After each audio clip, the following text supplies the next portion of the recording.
Hello, my name is Voya and welcome to My Deep Guide, and in today's video we're going to be revisiting the Remarkable 2 platform. In this case I think it's update 3.12. It's still in beta as I am reviewing this one, but this is like maybe second or third iteration of the beta they've had, and it feels like it's pretty much close to final release.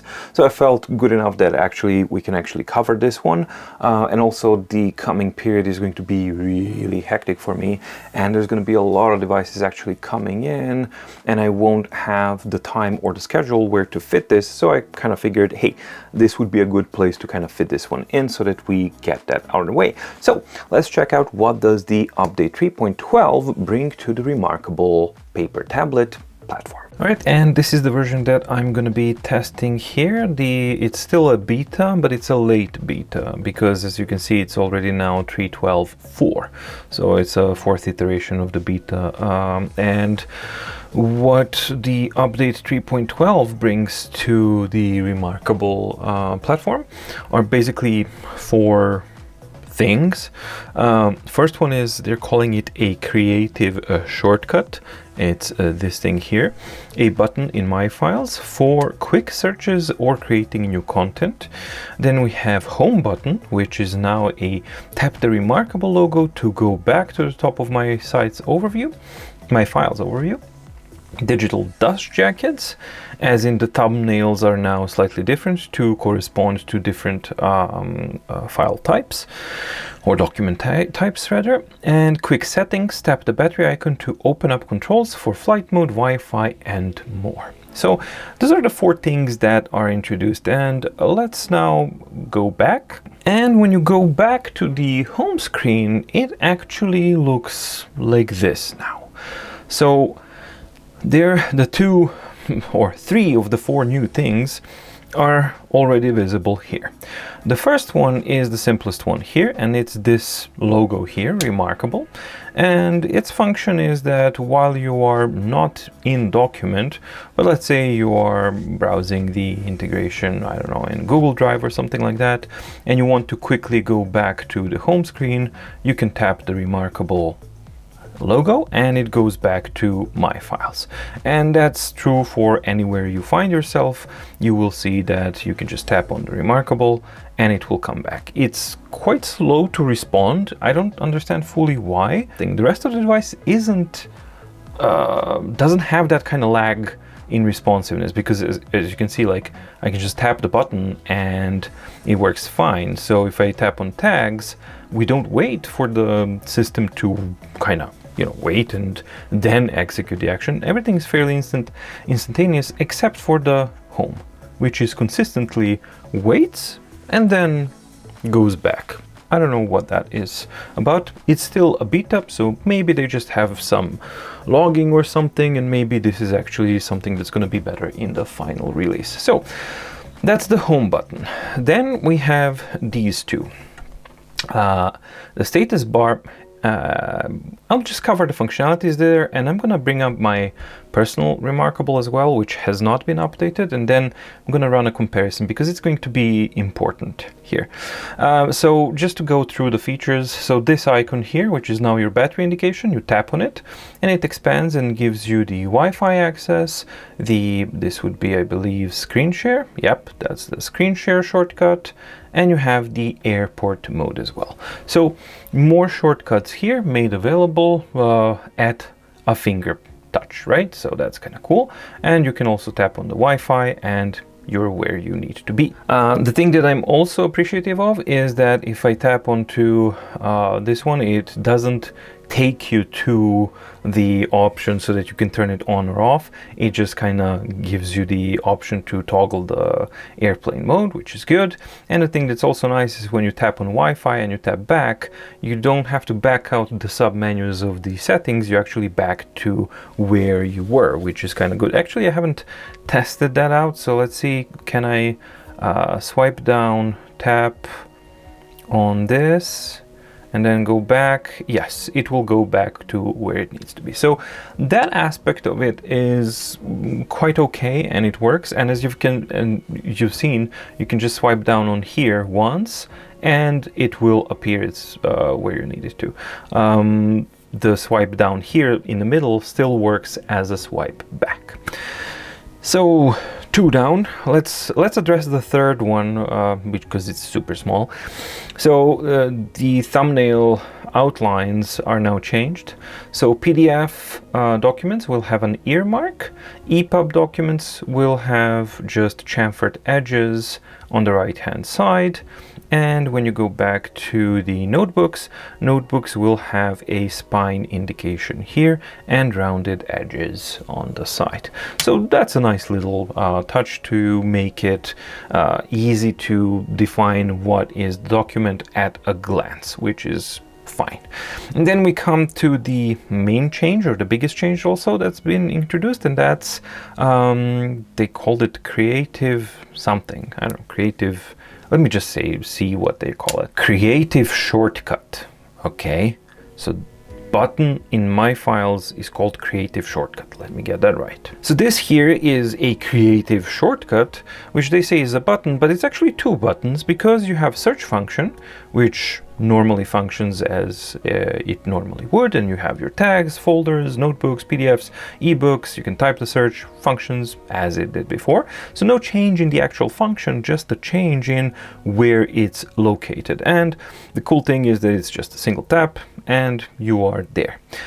The second one is this plus button. It's like an intelligent creative button that gives you the ability to add a new folder, add a new notebook, or a quick sheet, and then it can close. However, you can long press all you like, but there is no way for you to move this anywhere. There's no way for you to hide this. There is no way for you to revert to the old style of behavior. There is actually nothing that the user can do about this thing being right there in front of your content, so that you have to, it's fairly intrusive. It's not even at the bottom, it's just like in the middle there. And even worse, things that took one action and were always just at the tip of your, it was super easy to access and work with. This has been now hindered into 2 steps. So now you have to go plus, and then wait a little bit, and then you choose which one you want to create. And once you do, so then you create it, then you type it. It works fine, everything works properly. So as I said, the functionalities are exactly the same. It's just simply the location, the user interface has been changed a little bit where those functions are triggered from. Let me bring my personal remarkables so that we can put them side by side, so that I can show you why I really dislike these additions here, and I think that they are a considerable step back for the platform. So this is my personal remarkable that has not been updated to the 3.12. So this is 3.11, latest version of 3.11. This is the one that's running the beta.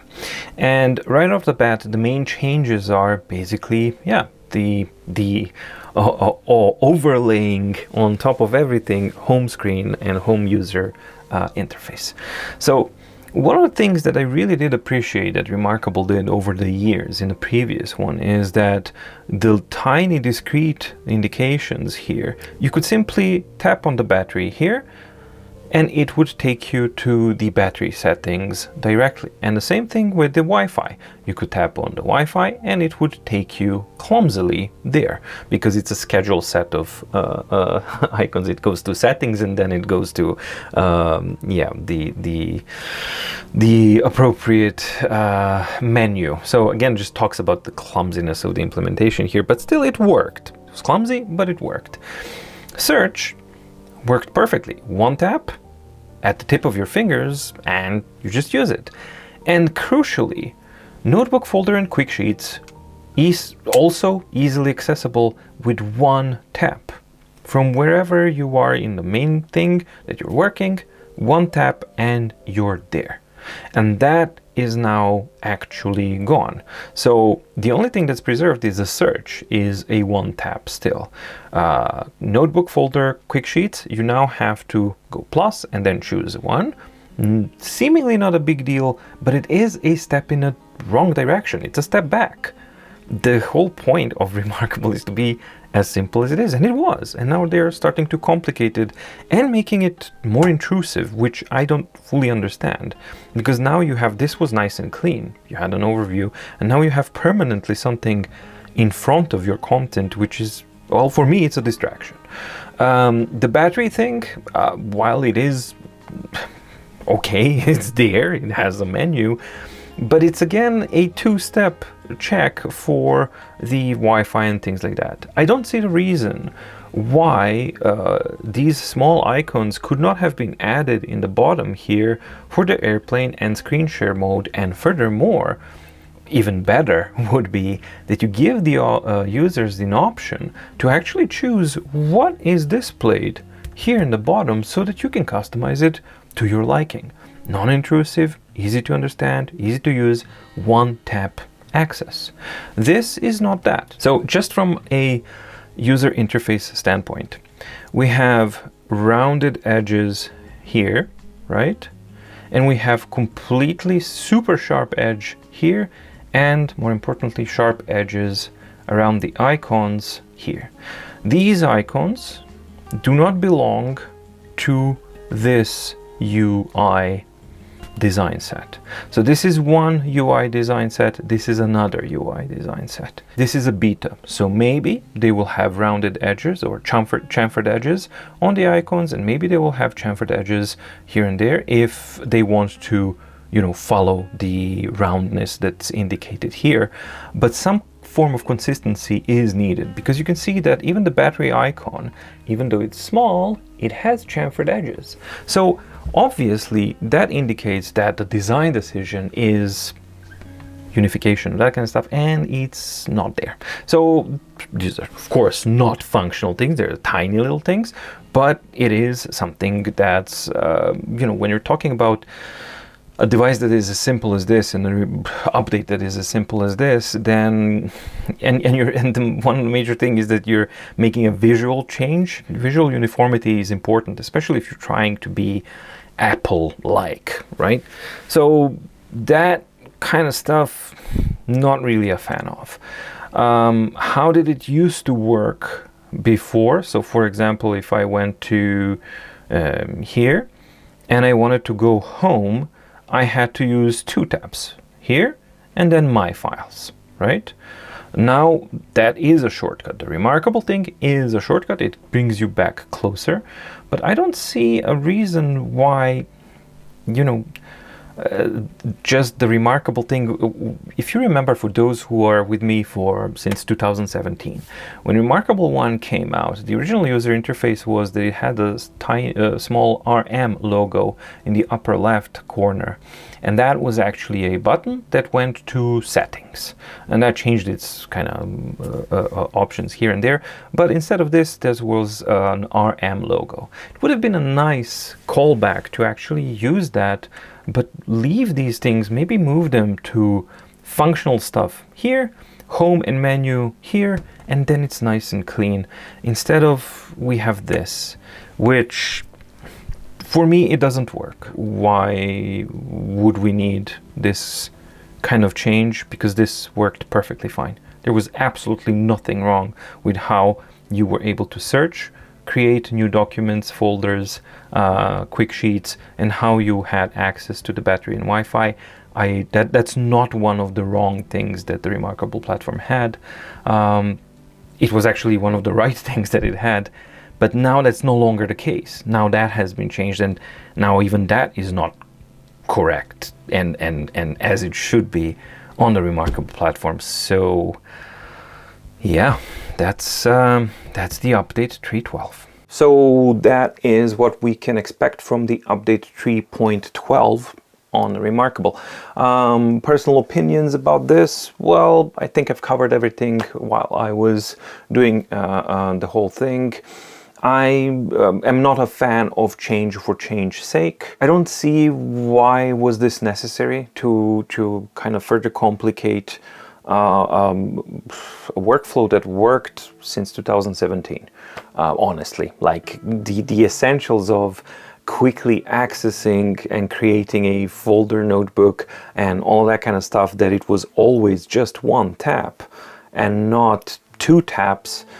It may sound like a small thing, but if you're actively using a document, it is something that I don't see a lot of long-term Remarkable users actually being happy with this, especially when you kind of combine the fact that that little whatever they've called it, intelligent helper design, whatever thing, marketing speak, insert marketing speak here, that you can't move it, you can't collapse it, you can't hide it, you can't unhide it, or you can't do anything with it. I get it, maybe some people will like it, but at the very least, they should have allowed us a choice to use something or the other, especially when it is a change that further complicates and unnecessarily so complicates the use of the device. That, you know, why start changing things that worked? There's plenty of things to focus on that don't work well, that you can improve. These were not one of those. Like, there was really no need for that. Remarkable logo working as a home button, fine, but it's not really intuitive. So overall, I don't think that it seems well thought out, the whole change that they've added. So I'm not a fan of what they've done here. And actually, I'm grateful that I have a beta device and a standard device, because I don't think that I'm going to be updating my standard device to this because of these changes. Because I don't want this. I rarely use Remarkable, but when I do like and enjoy these, specifically these things, the simplicity of use. That was the whole point. And this update unfortunately changes that for the worse. All right, so that's my impression of the Remarkable 3.12 update. Yeah, the tradition of the 3 version continues strong, and this one doesn't disappoint in disappointing, unfortunately. I wish that we would actually see something good come to the platform, but it's been a while. It really has been a spell since we've seen something meaningful and good actually added to the Remarkable platform, which is really, really sad to see, because, as I said previously, the device deserves more. What is your take on this whole thing? Do you like the new changes and all of those things? Do you see the benefits of those things, or all of these kinds of things? I'm interested to hear your impression, because this can be a subjective kind of thing. There's an element of subjectivity to it, but there's a whole other chunk which is an objective user experience, calculable kind of thing. And in those aspects, this update is wrong. But what I'm interested in is the subjectivity end of the equation, to kind of hear your thoughts and your impressions on what the 3.12 brings to the table. Do you like the changes? Do you not like the changes? Why? And if you do like them, why? And all that kind of stuff, because that helps me understand what the target audience is looking for these devices, and that brings clarity and more understanding. I hope that you found the video interesting or informative. If you did, please like and subscribe and ding the notification bell in the description below. And also visit the mydeepguide.com/shop, where you can find MDO and MMP. Both are hyperlinked PDF documents. MDO, My Daily Organizer, satisfies all of your yearly, quarterly, monthly, weekly, daily, personal or professional organizing needs, and MMP, My Deep Guide Meeting Planner, helps you centralize, simplify, and organize all of your meeting planning needs. If that's something that you're interested in, you can check out the hyperlinked playlist in the description below and find more information about it, if these products are for you or not. But either way, purchase of these documents directly helps support the independence of My Deep Guide. Thank you so much for watching. Stay safe, stay healthy, and see you in the next video. Bye!